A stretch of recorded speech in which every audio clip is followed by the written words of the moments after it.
Muy buenas, terminamos el análisis al autódromo Hermano Rodríguez analizando la telemetría para explicar los reglajes. Además, este vídeo, pues como siempre, quiero que sirva tanto para los que simplemente disfrutéis de las carreras, os gusta la parte más técnica y demás, también podéis entender un poco quién podrá ir mejor o peor en este Gran Premio, como también, por supuesto, para los que estéis en algún simulador, pues Assetto Corsa, F123, el que sea, pues que más o menos entendáis por dónde deben ir los reglajes, ¿vale? Así que empezamos por la carga aerodinámica.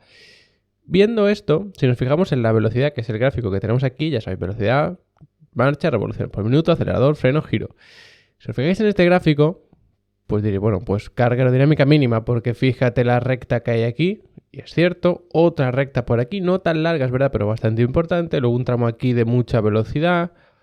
Pero ostras, tenéis que pensar por dos cosas. Primero, la altitud del circuito es una auténtica bestialidad, es decir, sobre el nivel del mar está muy alto y eso lo que significa es que la densidad del aire es muy baja. Por lo tanto, todo lo que hagas con el aire es como si lo estuvieses haciendo con menos aire. Que tú pones un alerón de carga media, pues estás consiguiendo baja. Que pones de alta, pues estás consiguiendo media. Y aquí, por suerte, tenemos un circuito de carga aerodinámica teóricamente media. Pero como la densidad del aire es tan baja, tus piezas y tu configuración tiene que ser de mucha carga aerodinámica para conseguir ese agarre aerodinámico medio. Entonces, ahí está la clave de todo, porque hay equipos que van bien en circuitos de alta carga, de baja carga, de mucha velocidad, de baja, porque además, aquí ya lo hemos explicado otras veces, no solo te tienes que fijar pues en este gráfico de la velocidad, no por supuesto para saber si hay muchas curvas de alta, de baja velocidad y tal, sino que tienes que tener en cuenta, digamos, tres tipos de circuito, no de alta carga y de baja, no de mucha velocidad o baja, sino la mezcla de los tres, es decir, de mucha velocidad y baja carga, como puede ser Monza, de mucha velocidad y alta carga, como puede ser Silverstone, y de baja velocidad y alta carga, como puede ser pues Hungría, Zandvoort, Mónaco, Singapur, el que sea. Por lo tanto, tenemos esos tres tipos de circuitos. De baja velocidad y baja carga, eso sí que no hay, ¿vale? Entonces, ¿qué tipo de circuito es este? Pues es más o menos de mucha velocidad y mucha carga, lo que pasa que condicionado. Es decir, las piezas que tú traes a este circuito quizá no sean las mismas que llevas, por ejemplo, a Silverstone, sino que son a lo mejor las que llevas pues a un Hungría, más o menos, incluso un Zandvoort es un poco más extremo, depende de lo que busque cada equipo. Entonces, hay que tener esto en cuenta, que la característica del circuito es una, pero las piezas que vas a llevar a lo mejor son otras. Entonces, en función de qué es lo que te lleva a rendir bien o mal en cada tipo de circuito, pues a lo mejor aquí vas bien o vas mal. Es decir, si tú rindes bien, por ejemplo, en circuitos de mucha velocidad porque tu unidad de potencia es muy buena, aquí vas a poder destacar. Pero si vas bien gracias a la baja carga aerodinámica, es decir, a las piezas de baja carga aerodinámica, aquí no tienes por qué ir bien, porque tú aquí no vas a tener esas piezas aerodinámicas, ¿vale? Y por eso lo quiero dejar desde el principio y ahora vamos a analizar un poquito más esto, ¿vale? Entonces eso es clave. Y la otra clave, por supuesto, es esta recta de meta. O sea, fijaos que esta recta de meta ocupa más o menos un cuarto de la vuelta, incluso más. O sea que pensad que es esta recta eterna y luego si hiciésemos un zoom lateral, bueno, del eje horizontal, perdón, así, fijaos que el circuito que se te queda no tiene nada que ver, ¿vale? Pero evidentemente hay que tener en cuenta toda la vuelta. Esta recta es muy importante que tenga más velocidad punta, ya digo, sobre todo quizá por la unidad de potencia y por no generar mucho drag con las piezas de alta carga, aquí va a destacar mucho y esto al final es el primer sector. Pensad que el primer sector es desde aquí hasta aquí, más o menos. Por lo tanto, tenemos un circuito en el que, bueno, en el primer sector vas a destacar si tienes mucha velocidad punta, insisto, con las piezas de alta carga aerodinámica, ¿vale? Y a eso también te puede ayudar, por supuesto, la unidad de potencia. Y, por ejemplo, Ferrari quizá destaque ahí. Si la unidad de potencia de Ferrari, tal y como parece, es de las que más potencia desempeñan, pues aquí vas a tener bastante ganado. A partir de ahí, pues zonas de velocidad media, media-baja, baja, media, alta velocidad, ya lo veíamos ayer, es un circuito que tienes curvas de todo tipo. Por lo tanto, si llevas menos carga vas a destacar en este sector, si llevas más carga vas a destacar más o menos en por esta zona, es decir, segundo sector sobre todo, y si el coche, digamos que se enrosca muy bien y demás a baja velocidad, que es más trabajo incluso de suspensiones, diferencial, ángulo de las ruedas y todo eso, pues vas a destacar en el último sector, que el último sector es, para que os hagáis una idea, desde aquí hasta el final. Es decir, toda la serie de curvas reviradas que tenemos al final.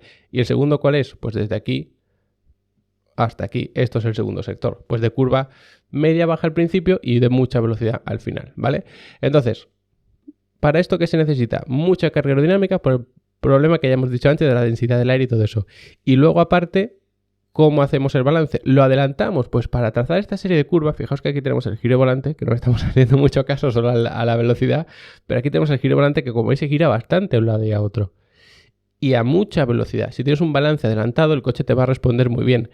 Pero si tienes un problema de estabilidad, que además es un circuito de bajo agarre por el asfalto que tiene, entonces quizá te compense poner un balance aerodinámico más bien atrasado, que es algo que no se suele hacer mucho, se suele hacer por ejemplo quizá en circuitos más como Singapur y demás, y aquí también le puedes sacar un poquito de rendimiento a eso, precisamente porque en salida de estas curvas de velocidad media, pues te puede ayudar bastante, tirando media baja, que ahí la influencia de la aerodinámica es poquita, es verdad, es baja, pero lo justo como para ayudarte a estabilizar un poco el coche, ¿vale? Y luego es verdad que puedes sufrir en esta serie de curvas tan rápidas, no penalizar prácticamente las de baja velocidad porque ahí la carga aerodinámica afecta más bien poco, pero darte ese extra de estabilidad, sobre todo saliendo de curvas de velocidad media, sí que te puede ayudar bastante. Entonces, también depende un poco de los gustos que tenga el piloto. Y hablando de gustos de piloto, entra en juego también el tema de las suspensiones. No se considera un circuito en el que la tracción, esa salida de curva lenta, sea lo más importante, pero yo creo que tiene una importancia media alta, por lo menos. ¿Por qué? Pues porque tiene salida de curva aquí, que es importante para toda esta recta, al final también, que es verdad que, ojo, no sales de una curva lenta y se acabó al final de la vuelta, sino que tienes una curva y luego tienes que quitar un poquito de giro, porque tienes la 17, es decir, haces la 16 con bastante giro y luego quitas, pero mantienes para la 17. Entonces, bueno, ahí sí que te puede ayudar un poco también esa tracción. Y ostras, si sales más rápido de esta curva, que incluso te puede ayudar ese balance atrasado que te da un poco de estabilidad, fíjate que todo esto lo vas a empezar ya con más velocidad. Así que va a ser muy interesante ese trabajo de las suspensiones porque eso se consigue dando más agarre al tren trasero, pero también al delantero, porque recordad que son tracción trasera. Entonces, si tú pegas un pisotón al acelerador sin agarre detrás, lo que va a pasar es que las ruedas patinen, pierdes tiempo. Pero si tienes mucho agarre detrás y delante no, lo que va a pasar es que el tren trasero quiere avanzar, el delantero no tiene suficiente agarre y el coche se da la vuelta y tienes problemas de control del coche. Así que, ¿cómo puedes solucionar un poco esto? Pues quizá con la aerodinámica, ¿vale? Así que habrá que jugar mucho con los sistemas. Y luego otra clave es que, por ejemplo, aquí tenemos unos pianos muy agresivos, en esta zona también. Entonces, es clave que la configuración de las suspensiones vaya acorde con el estilo del pilotaje. Por ejemplo, Verstappen es muy famoso, por decirlo de alguna manera, por atacar muchísimo los pianos. Es súper agresivo con los pianos, los atraviesas, es capaz de mantener el control del coche perfectamente. Entonces, tú puedes poner unas suspensiones quizá más agresivas si es capaz de controlarlo, pero si tiene un mínimo problema, como a lo mejor puede ser el caso de Pérez, que el coche pues no es de su estilo, entonces tiene un poquito más de problema para adaptarse, tienes que poner unas suspensiones un poquito más blandas, que absorban mejor la irregularidad que supone, pues al final, subirte a un piano, incluso a los resaltos interiores que ponen, porque claro, eso al final lo que hace es perder adherencia. Si tú no tienes un buen feeling del coche, aceleras más de la cuenta, el coche se te da la vuelta y al final pues tienes mucho problema de estabilidad. Así que el tema de las suspensiones, tanto para garantizar la adherencia en salida de curva como para atravesar ciertos pianos, es muy importante. Que no hay forma de hacer funcionar esos reglajes y demás con la suspensión un poquito más blanda, pues pones la suspensión más dura y le dices al piloto que no atraviese tanto los pianos. Por ejemplo, el de salida de la curva 3, que es este vértice que tenemos aquí, bueno, perdón, este es el de la 2, es un poquito más tarde. Si tú tienes unas suspensiones o una confianza en ti mismo como para atravesar este piano, lo puedes hacer, pero si no, es mejor asegurar, porque como pierdas tiempo aquí y tengas que levantar el pie del acelerador, como vemos aquí, que además es bastante típico, vas a perder mucho tiempo en toda esta recta y eso se va a notar bastante.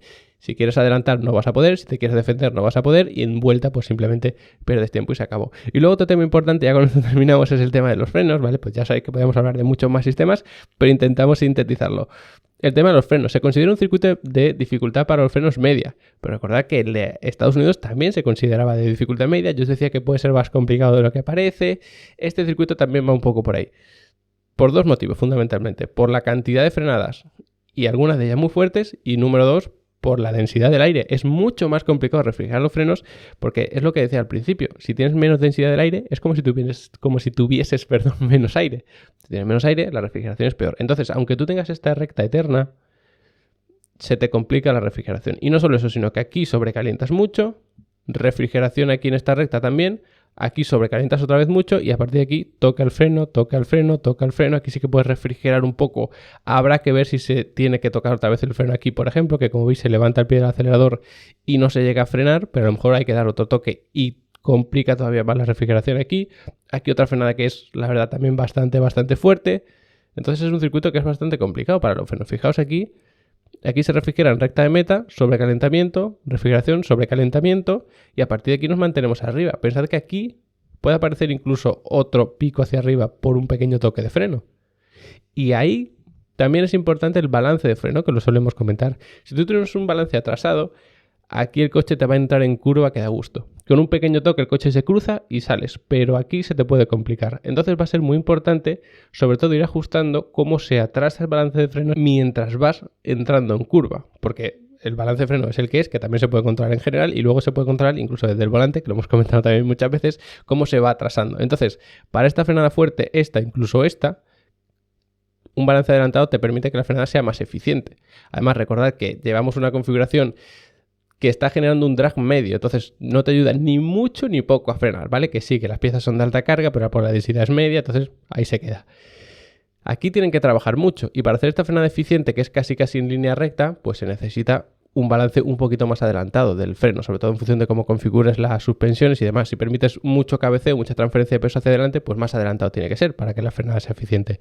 Pero a partir de ahí, según vas girando y vas quitando freno y metiendo giro, tiene que ir el coche retorciéndose sobre sí mismo, no enroscándose y atacando bien las curvas, porque si no se pierde mucho tiempo. Y sobre todo aquí en estos pequeños toquecitos, incluso en el que puede aparecer aquí, es decir, en todo este tramo central de la pista, el balance tiene que estar atrasado para que ese pequeño toque a alta velocidad te permita cruzar el coche. No que pierdas velocidad pero yéndote largo, porque entonces pierdes la trazada, es mucho más complicado, ¿vale? Ya sabéis que para saber mucho más de reglajes tenéis Level Up Academy, que hay cursos de setup, por supuesto, pero de mecánica, de sistemas concretos, de aerodinámica, de pilotaje, de estrategias, de todo lo que se os ocurra. Así que echad un buen vistazo, que son 15 euros al mes. Se incluye absolutamente todo, no hay que comprar cosas individualmente, que me lo seguís preguntando. Mientras tengáis una suscripción activa, vais a poder ver los cursos, las masterclasses, las descargas, el soporte para las dudas, los setups para sim racing, absolutamente todo. Así que echadle un buen vistazo y nos vemos por allí. Como siempre, gracias por haberos quedado hasta el final del vídeo y nos veremos por aquí por YouTube después de la carrera haciendo un buen análisis.